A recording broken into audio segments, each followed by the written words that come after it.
Hello, everyone. It is the second newsletter of the month, which is the one that I'm trying to keep uh, process videos being published on.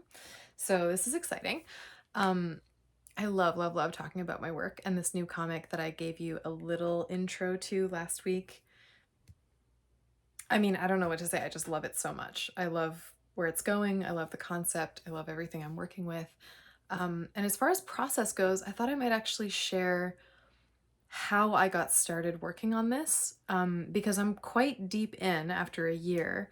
I don't have a ton of like drawn material, but I do have an incredibly clear vision of what's going to happen and how.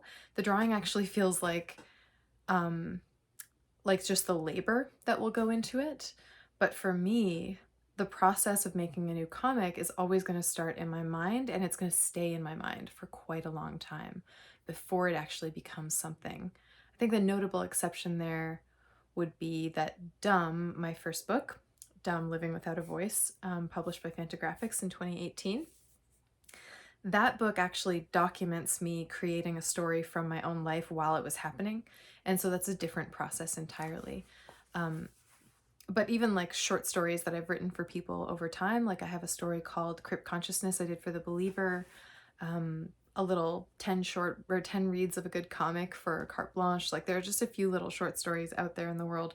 They kind of sit in my head as like just a little location to visit. It's almost like sometimes I describe my brain and how I organize my work and my ideas as like there's a room with a bunch of chairs in it.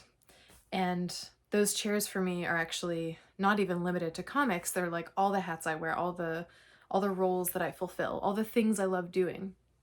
So actually I'm sitting here in my studio and I can see my drum kit. And the drums is one of those chairs. And the guitar is one of those chairs. And this comic that I'm making right now called Also True, that's another chair. And then I've got a bunch of other ideas and a bunch of other things that are kind of stirring in me all the time. But when I refer to them as chairs and this room just being full of chairs, it's like the way I spend my days, even if I'm just thinking and not actually doing any of these things. It's like I'm going and sitting in those chairs. And when I'm there, like when I sit in the drum chair, for example, I'm paying attention to totally different things. I'm connecting to my body in a totally different way. I might actually be practicing the drums, and that's one version of like being with the drums in the drum chair, but it's also just listening to music and then like deciding to see it from that perspective or to hear it from that perspective. So the chairs, you could also talk about those as being like chairs that are distributed throughout a house or throughout a landscape or something, so that every time I sit down in one of them, I'm actually getting a different view. So this comic has been sitting in my head, and I have been visiting that spot. I've been taking that seat, viewing this project, imagining it, immersing myself in it for about a year. And for me, that also involves a lot of asking myself questions about why is this a comic and not something else? So for Also True, which is the name of this werewolf comic that you can see a little bit of behind me and that all of these process videos are about, it started as I'm going to make a werewolf erotica comic. Just a little fiction thing, just a little sex, because I think I can do that really well. And I'm really interested in specifically how sex would happen from a very like sense-based perspective, because that's what sex is just like using all the senses. And to turn that into the like visual and static medium of comics is already very interesting to me and just fun. I was like, that just sounds really fun and wild. And I figured no one's probably expecting that from me, so that makes it more fun. But then it grew because I actually had that inspiration as part of a relationship that I was in with someone who was really interested in horror and in monsters and stuff, which I have been so afraid of for my whole life. But because I was with this person in this relationship, I was actually challenging myself to learn more about it and to feel the fear and to choose the fear. And I was changing. I was feeling myself change. So then I started to think, well, this werewolf erotica could actually be part of a story. It doesn't have to be just like a sensory exploration for me. It could actually also have like an emotional through line and who are these characters? Who is this werewolf? Just got really invested in imagining that world. And I actually started to find really, really interesting threads in my own experience of having chronic pain and trying to work with my body, especially trying to feel the more like impulse or intuition or sensory based experiences of being in the body, because pain is such an intense sensory experience and my brain was never going to solve it as a problem. So I got really interested in like, how could I get closer to this kind of animal self?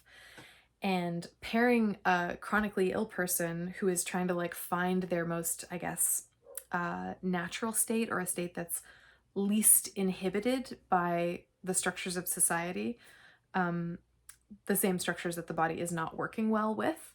Like, if we remove those structures, then maybe we remove the pain, maybe we remove the challenges. What does that look like? How do you become more animal as a way to feel more well?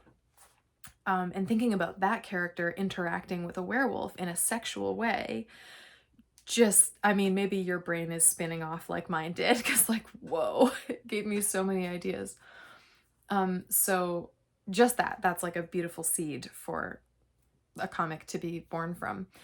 And here's the thing too, you probably, if you know my work at all, you know that I mostly make nonfiction. Not mostly, I have exclusively made nonfiction up to this point. Everything you will ever find written by me, with the exception of maybe like one or two stories I wrote in high school, is nonfiction. It's also been a really specific cartooning style, which I think people are going to assume is where I started. That I started with this very like stripped down kind of basic expressional, wow, expressional, I'm tired today. But you know, like the way that dumb is drawn is like really stripped down.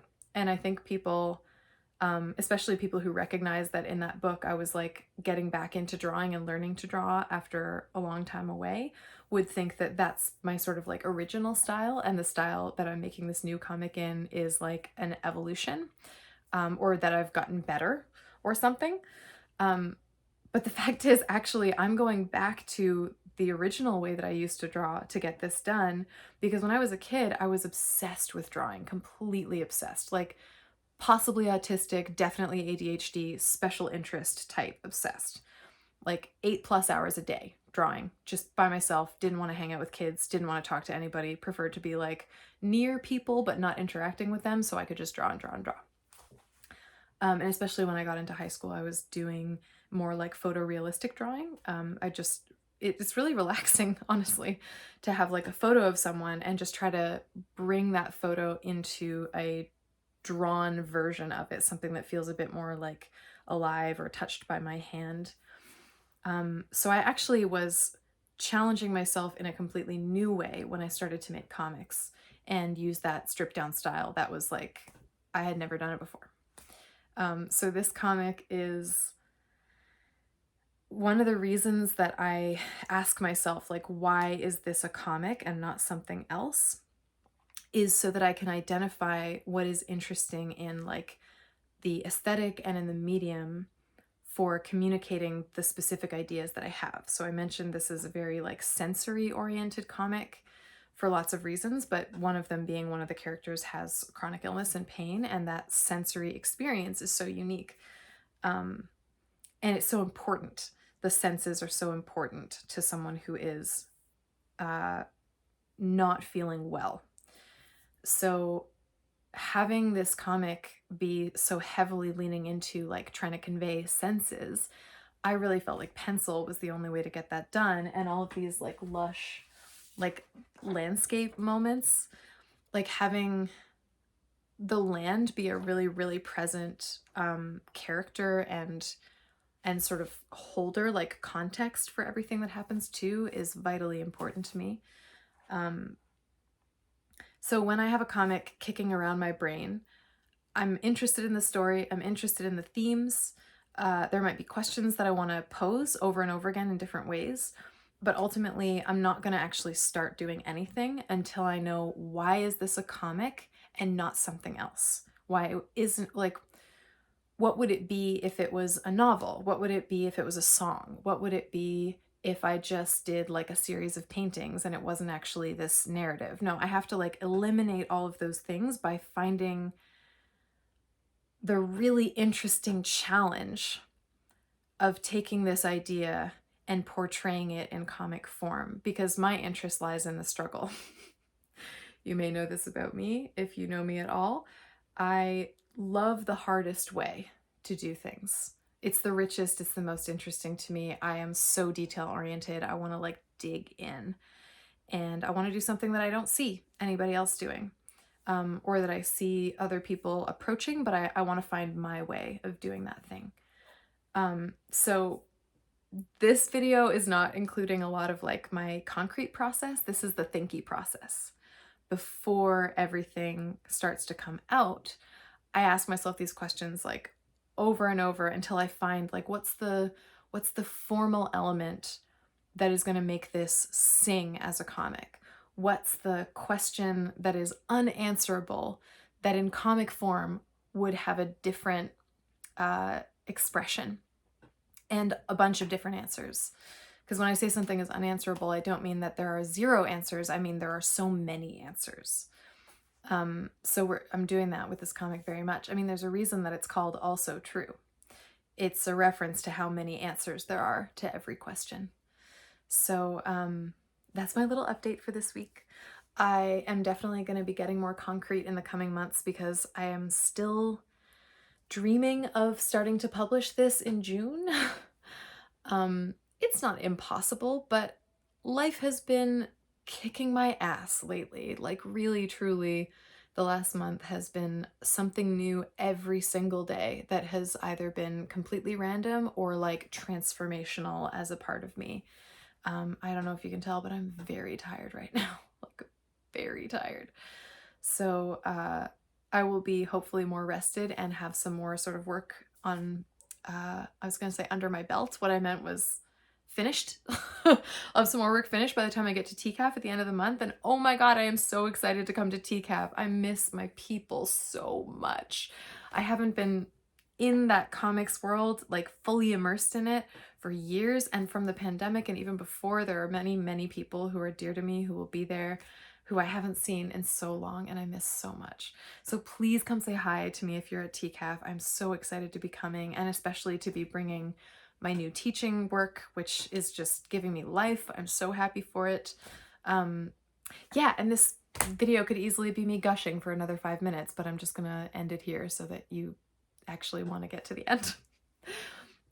Long story short, come see me at TCAF and I'll talk your ear off about all of this stuff, including the new comic. I might even bring some sample pages just for fun. We'll see. Yeah, I look forward to next time when I give you a little bit more of the concrete process post all of the thinky work.